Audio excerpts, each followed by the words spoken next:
कहानी नीरू की है। पंजाब की नीरू की शादी दिल्ली के राहुल से होती है। दिल्ली कितना बड़ा शहर है ना, लेकिन आप लोगों का घर तो बहुत छोटा है।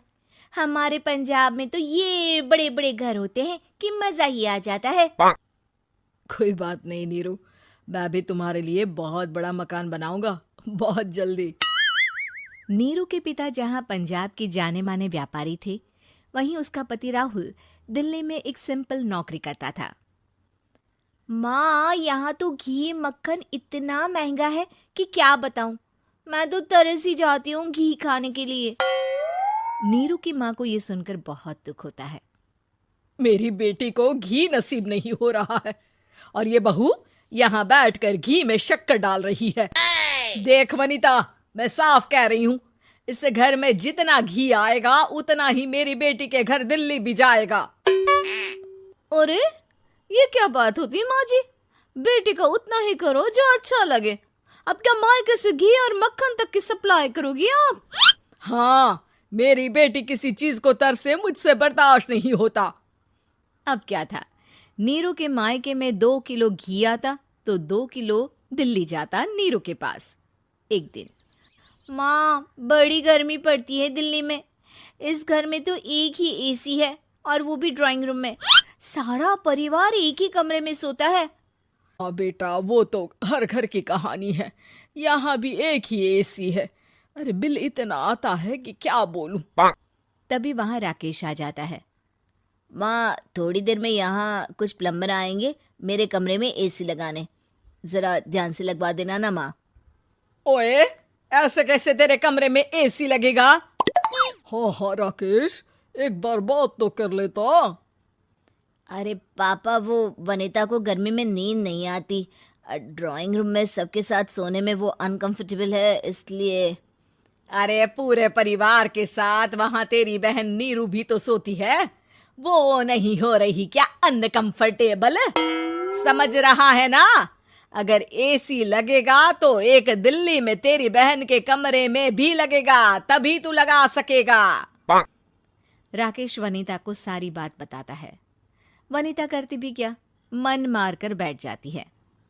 माँ, ये लोग ठीक नहीं है, क्या करूं मैं? अरे बेटी, यहाँ आ जा, तू यहाँ आकर रह ले। अरे छोड़ दे ऐसे पति को। कैसे छोड़ दूं माँ? समाज क्या कहेगा, लोग क्या कहेंगे? वैसे भी मेरा एक बेटा है मयंक। अरे हटा बेटा, तेरी उम्र ही क्या है? इतनी परेशान रहेगी तो काम कैसे चलेगा? खैर, बात आई गई हो जाती है। माँ को लगता है कि नीरू ठीक है, तो वहीं नीरू के मन में एक ही लाइन चल रही होती है, यहाँ आजा। माँ ने तो बोल ही दिया है कि यहाँ आजा। बस मयंक थोड़ा सा बड़ा हो जाए, इन गरीबों को छोड़कर मैं वापस माँ के पास ही चली जाऊंगी। वो इसी सोच में बाजार में चल रही थी कि मैम, आपका दुपट्टा जमीन को छू रहा है। नीरू जैसे ही उस लड़की की तरफ देखती है, देखती ही रह जाती है। हाय रे, कितना सुंदर लड़का है ये। अब क्या हुआ? मैंने कहा आपका दुपट्टा। तो खुद ही उठाकर दे दो ना। लड़का समझ जाता है कि नीरू उस पर फिदा हो चुकी है। वो उससे उसका नंबर लेकर चला जाता है। अब क्या था, नीरू और रोहित में लगातार बातें होने लगती है। मैं हरियाणा का रहने वाला हूँ, यहाँ एक बड़ी कंपनी का मैनेजर हूँ। अच्छा, और कितने बच्चे हैं तुम्हारे? बच्चे? अरे मेरी तो शादी भी नहीं हुई है। तुम बताओ, शादी करोगी? नीरू शर्मा जाती है। अब लेकिन मैं तो पहले से ही शादीशुदा हूँ। मुझे फर्क नहीं पड़ता, बस तुम शादी कर लो, भाग चलते हैं। बहुत पैसे वाला हूं मैं, हमेशा खुश रखूंगा तुम्हें।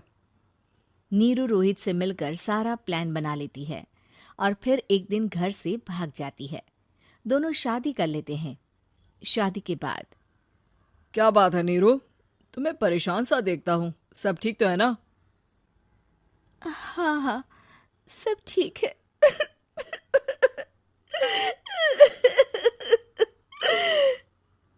ये कहते कहते ही वो रोने लगती है। अरे क्या हो गया, रो क्यों रही हो? मैंने तुमसे एक बात छुपाई है। और वही बात अब मुझे परेशान कर रही है। रोहित, मेरा एक बेटा भी है, उसका नाम मयंक है। क्या बात कर रही हो? ये तुमने मुझे पहले क्यों नहीं बताया?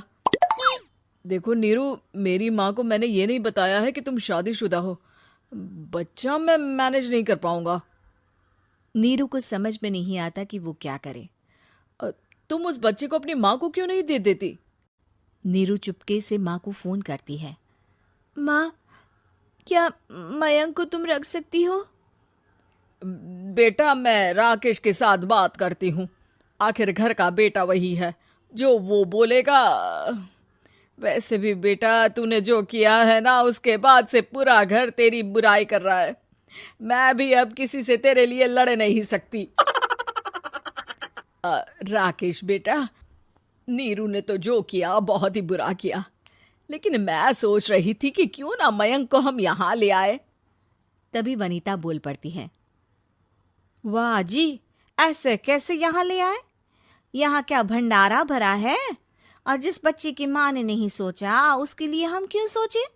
नीरू को एक बार तो अपने बच्चे के बारे में सोचना चाहिए था ना। अरे लेकिन तेरे पास भी तो लड़का नहीं है ना वनीता। माँ, वनीता ठीक बोल रही है।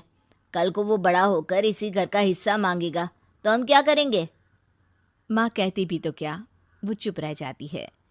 वहीं नीरू का पहला पति कहता है। माँ, अगर आज भी वो वापस आ जाए तो मैं उसे माफ कर दूंगा। बेटा, गरीबी चीज ही ऐसी है, क्या करेगा? तू तो अब मयंक का सोच। वो बेचारा तो बिना माँ का हो गया। मयंक के खातिर तू दूसरी शादी कर ले बेटा। लोगों के लाख समझाने के बाद नीरू के पहले पति की शादी रिद्धि से हो जाती है, जिसके पहले पति से 2 बच्चे होते हैं। देखो जी, मैंने शादी सिर्फ बच्चे के खातिर की है। मैंने भी शादी सिर्फ बच्चों के खातिर की है। वहीं नीरू के दूसरे पति के मन में ये बात घर कर जाती है कि नीरू एक मासूम बच्चे को उसके खातिर छोड़ कर आई है। अब देखो नीरू, मुझे लगता है कि जो औरत अपनी कोख का बच्चा छोड़ सकती है, वो तो कुछ भी कर सकती है। कल को तुम्हें मुझसे अच्छा कोई मिल गया तो तुम तो मुझे भी बाय बाय कर दोगी ना। नीरू को अब उसका दूसरा पति ताने देना शुरू कर देता है। तंग आकर नीरू उसके यहाँ से भागकर अपने पहले पति के पास चली जाती है, लेकिन ससुराल में क्या लेने आई है नीरू, मयंक को? नहीं नहीं सासू माँ, मुझसे गलती हो गई, मुझे माफ कर दीजिए। नीरू, अब वक्त खत्म हो गया है, मेरी शादी हो चुकी है।